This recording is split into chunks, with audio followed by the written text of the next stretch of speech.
Halo, selamat datang di podcast Kelompok 1, mata kuliah perencanaan pembangunan dengan dosen pengampu Bapak Dr. Syukur Muhaimin, Adam Jaha, Esos, FAE. Sebuah kehormatan hari ini kita bisa mengupas topik yang sangat fundamental bagi masa depan bangsa, namun seringkali luput dari diskusi ekonomi makro, yaitu kesejahteraan guru. Kita sering mendengar adigung guru adalah pilar pembangunan, tapi pertanyaannya, apakah pembangunan sendiri sudah menyejahterakan para pilarnya? Untuk mengupas tuntas ironi ini, kita sudah datang ke ketiga peneliti dari Universitas Tenggara. Mereka berasal dari program studi ilmu administrasi negara, Fakultas Ilmu Sosial dan Ilmu Politik. Mari kita sambut dengan hangat inilah mereka. Halo, perkenalkan nama saya Eva Yuniati, semester 5 kelas E, program studi ilmu administrasi negara. Halo, perkenalkan nama saya Selin Kasamianil, semester 5 program studi ilmu administrasi negara. Halo, perkenalkan nama saya Salvador Malo, program studi ilmu administrasi negara. Ya, selamat datang teman-teman semua. Kalian bertiga baru saja menyelesaikan penelitian nih studi kasus yang sangat menarik di tahun 2025 ini dengan judul Kesejahteraan Guru dalam Perspektif Model Pertumbuhan Ekonomi. Penelitian ini kalau saya baca berangkat dari sebuah ironi ya. Nah, di suatu sisi kita punya teori-teori ekonomi pembangunan yang jadi pegangan, misalnya model Hart-Domar yang menekankan bahwa pertumbuhan ekonomi itu digerakkan oleh tabungan dan investasi. Logikanya semakin besar tabungan masyarakat, semakin besar modal untuk investasi produktif. Lalu ada model Slausal yang menambahkan bahwa faktor tenaga kerja (SDM), teknologi itu penting untuk pertumbuhan jangka panjang. Tapi di sisi lain, kenyataannya di lapangan, para guru notabene adalah aktor kunci pencetak tenaga kerja berkualitas. Itu justru banyak kesulitan untuk sekedar menabung apalagi berinvestasi karena keterbatasan pendapatan. Jadi ada kesenjangan besar antara teori dan praktik. Teman-teman ini juga menyoroti bagaimana pembangunan ekonomi nasional yang diklaim positif itu ternyata trickle-down effect atau efek menetes ke bawah, masih sangat lemah. Pertumbuhan itu belum dirasakan secara adil, terutama oleh guru honorer yang nasibnya sangat timpang dibandingkan guru PNS. Nah, ini juga teman-teman menjelaskan tujuan wawancara mereka kemarin. Karena kegelisahan itulah teman-teman akhirnya memutuskan untuk tidak hanya berasumsi tapi turun langsung ke lapangan melakukan studi kasus kuantitatif. Nah, teman-teman, tujuan kalian seperti yang tertulis di sini sangat jelas dan tajam. Secara umum, teman-teman ingin memahami ketertarikan antara pendapatan tabungan dan kesejahteraan guru dengan teori-teori pertumbuhan ekonomi tadi, seperti yang sudah saya jelaskan tadi. Secara lebih khusus, wawancara yang kalian lakukan ini bertujuan untuk ada 3 ya, ada 4 ya, minta maaf. Sini yang pertama menganalisis apakah pendapatan guru saat ini sudah memadai untuk bisa menabung dan berinvestasi seperti yang diasumsikan model Hart-Domar. Yang kedua, mengidentifikasi apa saja faktor-faktor yang menghambat guru berprestasi dalam proses akumulasi modal itu. Dan yang ketiga, mengetahui bagaimana persepsi para guru ini melihat pemerataan hasil pembangunan ekonomi khususnya untuk profesi mereka. Dan yang terakhir, menggali harapan guru terhadap kebijakan dan perencanaan pembangunan ke depan agar lebih inklusif dan berkeadilan. Dan untuk mendapatkan jawaban mendalam ini, teman-teman sudah turun ke lokasi penelitian di Yayasan Pendidikan SMK 20 Desember Kupang dengan mewawancarai 5 responden guru honorer di sana.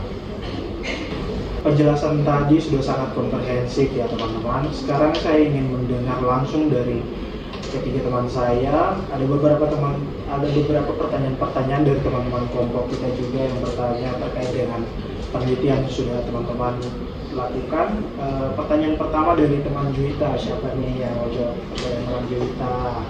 Oke.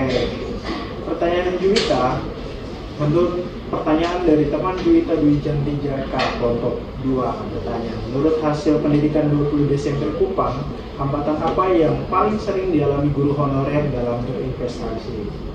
Baik, terima kasih untuk kesempatan diberikan. Selanjutnya saya akan menjawab pertanyaan dari teman Juwita terkait dengan hambatan dari guru honorer untuk berinvestasi. Di sini pendapatan guru honorer dari Yayasan Pendidikan 20 Desember itu belum memadai, dan di mana itu tidak sama sekali untuk mendukung mereka untuk berinvestasi, karena kita lihat bahwa sesuai dengan asumsi model pertumbuhan dari hard dollar itu hampir seluruh penghasilan guru honorer itu habis untuk memenuhi kebutuhan pokok sehari-hari, sehingga di mana mereka itu sangat sulit, bahkan tidak mungkin sekali untuk menyisihkan dana guna menabung maupun berinvestasi. Hal ini menunjukkan adanya kesenjangan yang signifikan antara teori dengan kenyataan dan kesejahteraan guru honorer yang kita pada tahun di belakang. Oke, terima kasih teman satu Ince sudah menjawab pertanyaan dari teman Juwita. Kemudian ada pertanyaan juga dari teman Hana Susandi Raja dari kelompok 9, bertanya terkait penelitian sudah teman-teman lakukan kemarin. Berdasarkan hasil penelitian teman-teman, mengapa guru honorer sulit untuk menabung dan berinvestasi? Kalau bisa saya kesimpulan, itu pertanyaannya teman Hana itu 11-12 dengan pertanyaan teman Juwita terkait mengapa kemudian guru-guru ini tidak bisa berinvestasi. Yang pertama, poin yang paling penting itu adalah karena gajinya mereka itu kecil. Di sini kan di Yayasan Pendidikan 20 Desember ini murid-murid itu hanya ada 29 orang. Ini yayasan swasta ya, bukan negeri. Jadi alokasian gaji per tiap bulan dari para guru ini itu tergantung bagaimana yayasan mengelola komite dari para murid ini. Nah, karena hanya 29 murid dengan begitu banyaknya guru, jadi terkadang guru-guru di sekolah tersebut itu gaji per bulannya itu tidak menentu, bahkan itu tidak menyampai setengah dari UMR Kupang. Nah, kemudian melihat dari itu, jadi ya, mereka tidak bisa berinvestasi. Jangankan untuk berinvestasi, untuk pemenuhan kebutuhan sehari-hari saja itu sudah sangat amat sulit. Misalnya guru-guru yang punya anak banyak nih, dana-dana yang harus dikucurkan tiap bulannya, entah itu untuk dana saat ada yang sakit harus dikeluarkan dana juga untuk pengobatan, terus dan untuk pendidikan juga, dan dana untuk lain-lain hal begitu. Jadi kesempatan untuk mereka berinvestasi ini itu sangat amat kecil, sehingga karena gajinya kecil, kesempatan untuk menabung dan berinvestasinya juga kecil. Jadi tidak ada feedback daripada guru ini untuk menyatakan bahwa kesejahteraan mereka itu sudah ada atau sudah cukup bagi pemenuhan kebutuhan mereka. Wah, terima kasih teman Yati sudah menjawab pertanyaan dari teman Hana. Kita lanjut dari pertanyaan teman Alam Syafrukani kelompok 10, bertanya kepada kelompok kami, kebijakan apa yang dapat diterapkan untuk meningkatkan kesejahteraan guru berdasarkan hasil studi yang sudah kita lakukan? Oke, kalian narasumber untuk bisa menjawab. Terima kasih. Ada teman Almas Pertanis yang sudah bertanya, kebijakan yang dapat kami terapkan untuk meningkatkan kesejahteraan guru itu khususnya guru honorer. Pemerintahan perlu menetapkan standar gaji minimum yang layak bagi guru honorer, setidaknya setara dengan upah minimum provinsi atau biasa disebut UMP atau upah minimum kabupaten atau kota, UMK, agar mereka memiliki pendapatan yang cukup untuk memenuhi kebutuhan hidup dan dapat menabung maupun berinvestasi sebagaimana diharapkan dalam model pertumbuhan ekonomi Domar. Selain itu, peningkatan kesejahteraan guru harus diintegrasikan secara langsung dalam kebijakan pembangunan ekonomi nasional maupun daerah. Mengingat dalam teori Sloman, kesejahteraan tenaga kerja termasuk guru merupakan bentuk investasi modal manusia yang berperan penting dalam meningkatkan produktivitas dan kualitas sumber daya manusia. Mungkin itu. Oke, terima kasih teman Yayasan Lopanto Malo sudah menjawab pertanyaan dari teman Alam Syafurkani. Kita lanjut ke pertanyaan berikut dari teman Elia Rivaldi Lakapu kelompok 7. Dengan pertanyaan, bagaimana pemerintah bisa memastikan agar kesejahteraan guru honorer benar-benar meningkat dan tidak hanya fokus pada pembangunan fisik sekolah, supaya guru bisa hidup layak dan tetap semangat mengajar. Mungkin pemerintah itu perlu memperluas perhatian pada guru-guru honorer, di mana tidak hanya berfokus pada pembangunan fisik sekolah, tetapi juga itu adanya peningkatan terkait dengan kesejahteraan guru honor. Di mana di sini ada beberapa langkah yang dimana setidaknya pemerintah dapat mengambil untuk langsung melihat kesejahteraan guru honor di SMK 20 Desember itu, di mana yang pertama itu tentang menetapkan standar upah minimum yang jelas dan terukur agar guru-guru honor itu memperoleh penghasilan yang layak. Yang kedua itu tentang menyediakan program pemberdayaan ekonomi seperti pelatihan keterampilan atau akses yang dapat dilakukan untuk pemberdayaan ekonomi untuk membantu guru honorer itu meningkatkan pendapatan mereka. Perhatian masyarakat juga itu harus diberikan pada aspek sosial dan psikologi agar guru honor itu lebih mampu untuk memenuhi kehidupan yang layak dan tetap termotivasi dalam menjalankan tugas dalam mengajar atau mendidik. Baik, teman Sarli C. Samena sudah menjawab pertanyaan dari teman Elia Rivaldi Lakapu. Kita lanjut ke pertanyaan berikut dari teman Maria Saryani Ngada kelompok 4 yang bunyi pertanyaan, bagaimana keterbatasan pendapatan dan kesejahteraan guru berimplikasi pada kualitas dan produktivitas kerja mereka dalam perspektif teori Slaughter? Jika berbicara tentang perspektif teori Slaughter ini ada 3 poin penting yang bisa kita jelaskan, itu tentang modal, tenaga kerja, sama teknologi. Nah, jika berkaitan dengan masalah ini, kita bisa mengambil satu contoh, yaitu tenaga kerja. Nah, bagaimana kemudian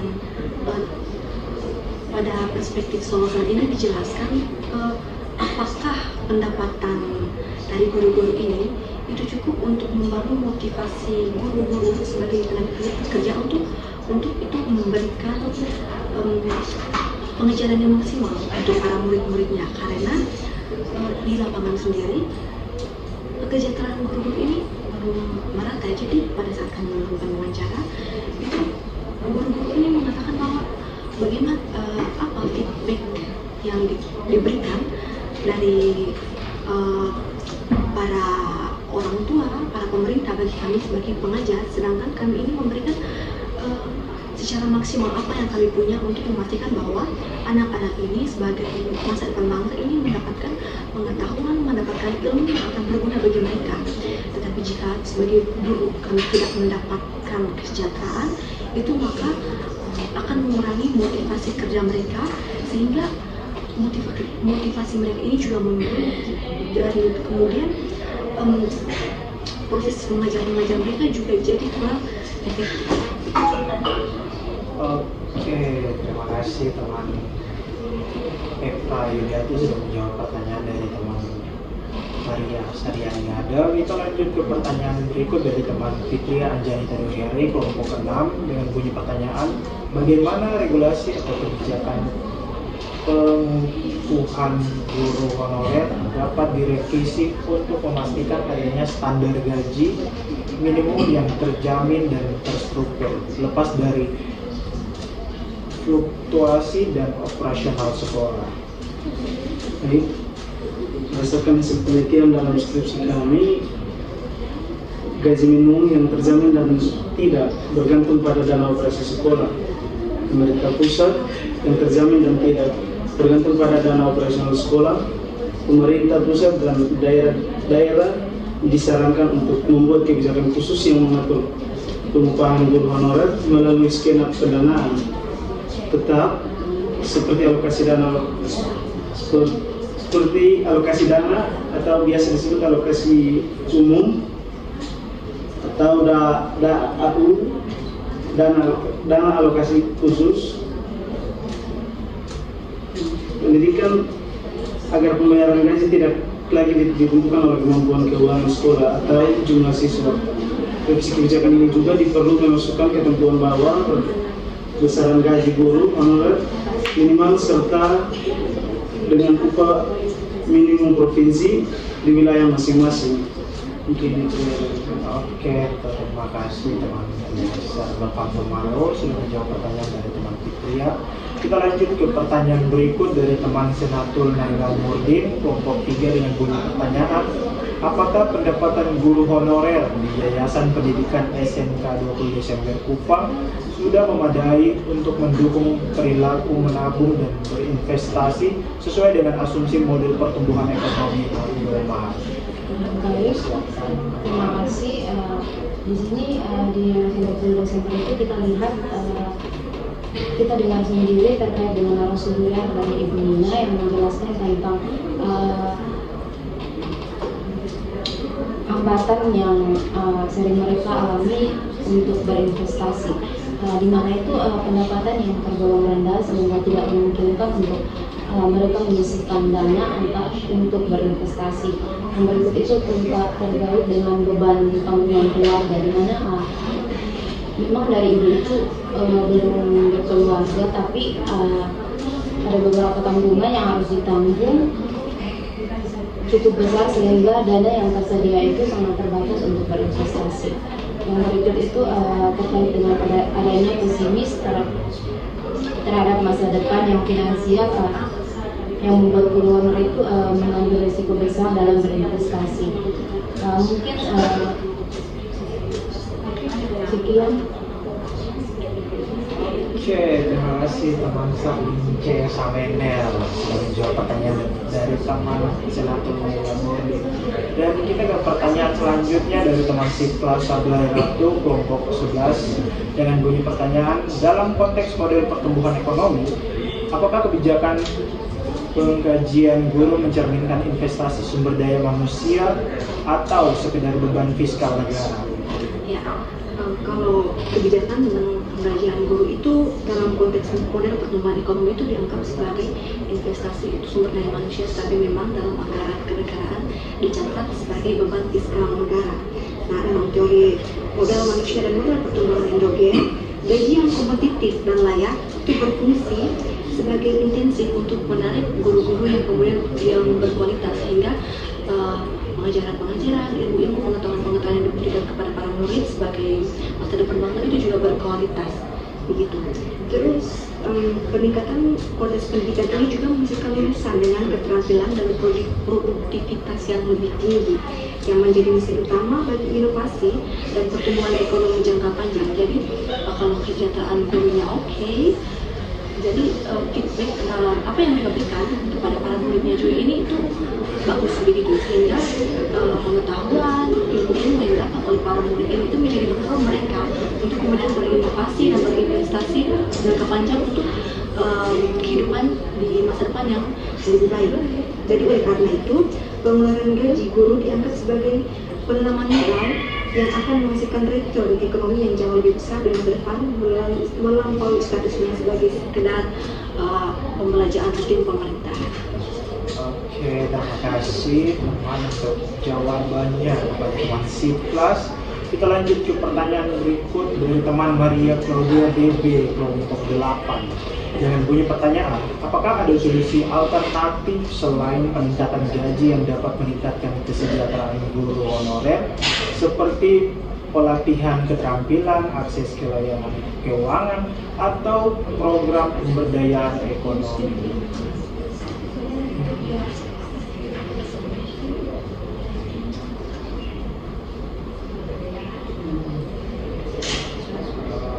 Oke, kita lanjut ke pertanyaan dari teman Astriani, kelompok 5. Meskipun penelitian ini menyoroti kesenjangan antara teori Hartman dan kualitas pendapatan guru, bagaimana cara mengukur kontribusi guru terhadap pertumbuhan ekonomi secara lebih holistik yang tidak hanya terbatas pada akumulasi modal finansial, tetapi juga mencakup pembuatan sumber daya manusia berkualitas?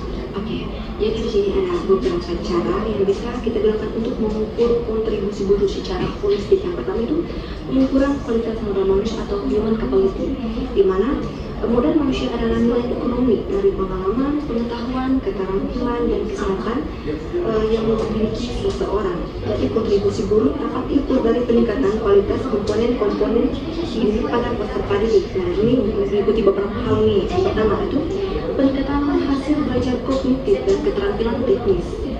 Yang mengikuti itu menggunakan nilai ujian standar sebagai proksi untuk pengetahuan akademik. Yang kedua, mengukur tingkat literasi, numerasi, dan kecakapan abad 21 seperti pemikiran kritis, pemecahan masalah, dan juga kolaborasi antar guru.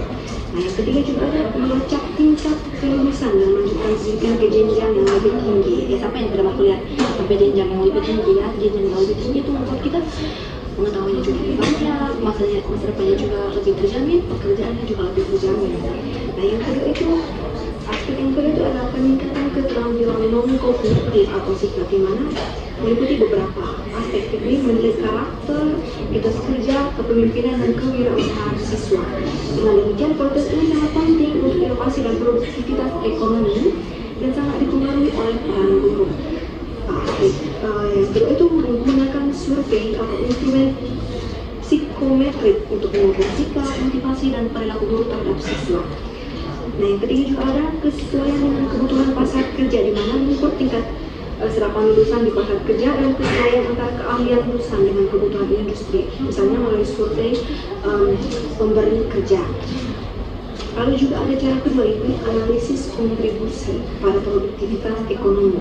Jadi guru berkontribusi pada produktivitas ekonomi jangka panjang melalui peningkatan produktivitas angkatan kerja, meliputi beberapa aspek seperti memasukkan kualitas pendidikan atau human capital, misalnya melalui rata-rata tahun sekolah dan kualitas guru sebagai variabel dalam model pertumbuhan ekonomi. Misalnya model yang dikembangkan oleh Romer atau Lucas, bahkan hanya model fisik seperti dalam Horat Domar juga.